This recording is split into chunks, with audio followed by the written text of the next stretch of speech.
Eyes.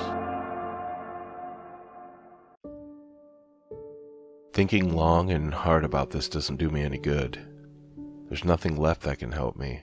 I've exhausted all options, all of my resources, and I've done everything to get it to stop, but it just won't. I can't stop my never-ending, ceaseless, chronic suffering and pain. There's no reason for me to suffer through this, none worth doing so anyway. I don't feel worthless or empty, nor do I fear that people won't remember me. In fact, I'd rather people forget me, forget who I was, and forget that I ever existed. I don't want to be remembered, not now, not ever. The only thing in this world that I want to do is die. And that's why I'm here at this bridge. To end it all, to bring an end to this suffering. No one is here to stop me, the road is empty. No cars are coming, no cyclists are zooming by. No one lives even within a close proximity of where I am. All there is a nearby cave and the hundreds of feet below this bridge that make up my drop. No one here would care if I was gone anyways. Long gone are my days in the limelight. I don't care about the sorrow of others. No amount of sadness or pity will stop me from ending my life here and now. This was my mentality, what I felt like just a few minutes ago. Over the course of what felt like moments ago, I took the plunge off this bridge, having full intentions on taking my own life. But the moment I was about to hit the ground, I was back on the bridge. My body oriented towards the ground, I fell back onto the guardrail, gasping for air, having expected my body to be crushed by gravity once I had made contact with the ground. Only then did the horrors begin for me.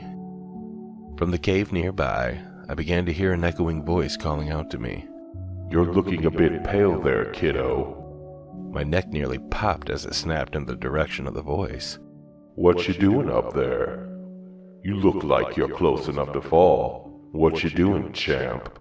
It sounded just like the voice from someone I knew from a long time ago, like a coach or a mentor that I had at one point in time. I couldn't see where it was coming from, but it sounded like it was emanating from that cave. I peered down at the entrance from where I stood, but I couldn't make out anyone at the entrance. The voice spoke to me again. This time it questioned me with a snarl interlacing the voice. I asked you a question, didn't I? What you doing up there? I found myself stuttering out of fear, but I managed to reply. I came here to jump off the bridge. The voice roared with laughter. Well, are you gonna do it? There's no point in wasting your time if you're not gonna do it. I looked down at the ground again, contemplating my choices and weighing the consequences of jumping. Something I had done before, but now was reconsidering.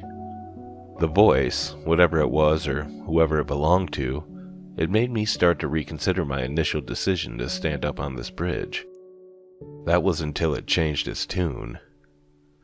Like the flip of a dime, the voice snarled at me again. Then why don't you jump? I asked sheepishly. Why do you want me to jump? Because you're not worth the time that it took to get here. I fell back against the railing, torn as to what I should do next. I thought you didn't want me to die. As I said this, I began to question whether or not I was simply hallucinating the entire affair. There should be no way for this to be possible. I should already be dead. The voice spoke up again, but I spun around as I heard the voice come from behind me. An inhuman figure stood before me. It was several feet away from me, taking up space along the median line of the road. Even from this distance, I could make out most of its figure. It was a tall, dark figure, one that's entire body was cloaked in darkness. But the face and the eyes, they were unlike anything I had ever seen. The eyes seemed to glow red within long slits along the white glowing face. I couldn't tell whether or not it was a ghost, demon, or something far worse. It twisted its head, making a large snap as it did. You've chosen to give up your life, and have chosen to awaken me out on this bridge. If you do not release yourself now, I will claim your soul as my own and use you to help me fight the Elder One. Make your choice now, kiddo. I'm running out of patience. I turned back to face the edge of the bridge. I readied myself to jump but hesitated as my coat caught on the railing.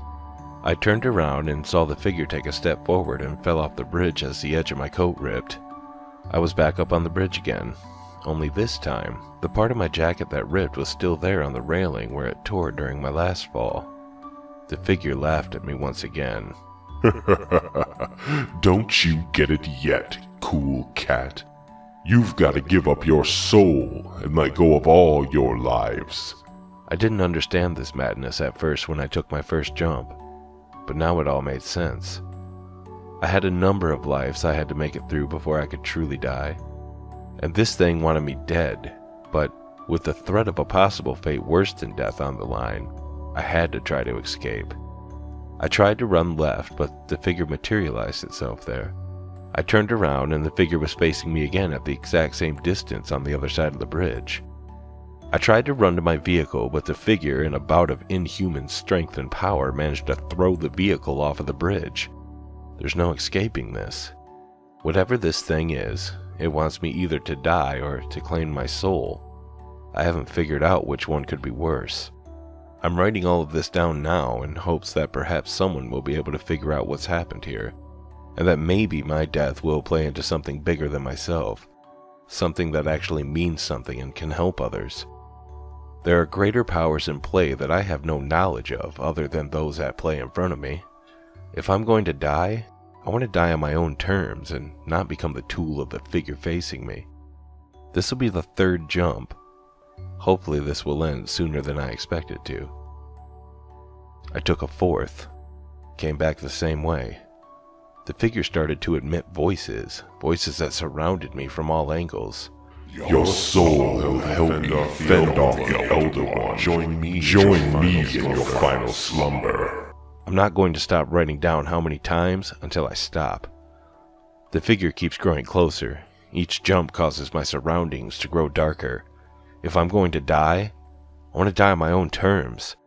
This next jump may be the last, but if it isn't, then I'll keep counting until I can't count anymore. I'll go on my own terms. 5, 6, 7, 8.